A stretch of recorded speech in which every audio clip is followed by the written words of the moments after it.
এখন আমি রান্না করব ডিম আলুর ঝোল। তার জন্য ডিমটা এখানে সিদ্ধ করে নিয়েছি, সাথে আলুটাও সিদ্ধ করে নিয়েছি, আর নিয়েছি টমেটো কেটে। কড়াইতে আমি সর্ষের তেল দিয়ে দিয়েছি। এখন দেব সামান্য লবণ।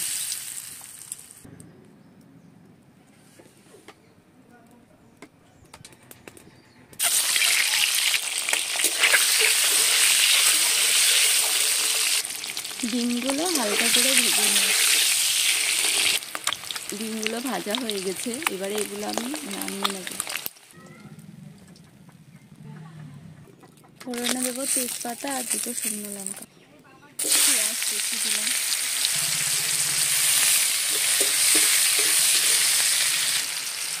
পেঁয়াজটা হালকা করে ভাজা হয়ে গেছে, এবারে এর মধ্যে দেবো আমি আদা রসুন বাটা।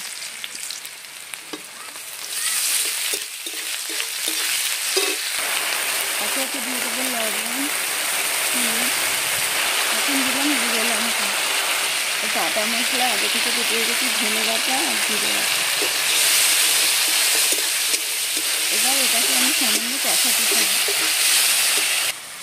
এখন দিয়ে দেবো টমেটোগুলো।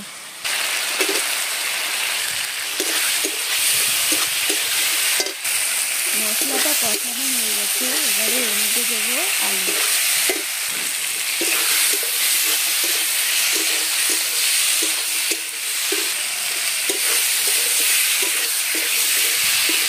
এখন আমি এর মধ্যে জল দিয়ে দেবো।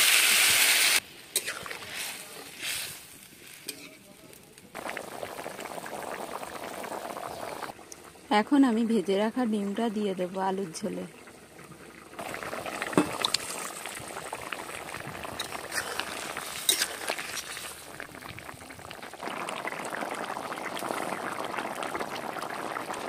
ডিম আলুর ঝোল প্রায় হয়ে এসেছে, এর মধ্যে আমি গরম মশলার গুঁড়ো দিয়ে এবারে নামিয়ে নেব।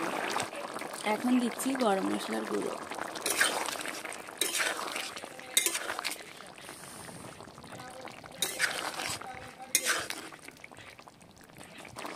ডিম আলুর ঝোল রান্না হয়ে গেছে, এবারে এটা আমি নামিয়ে নেব।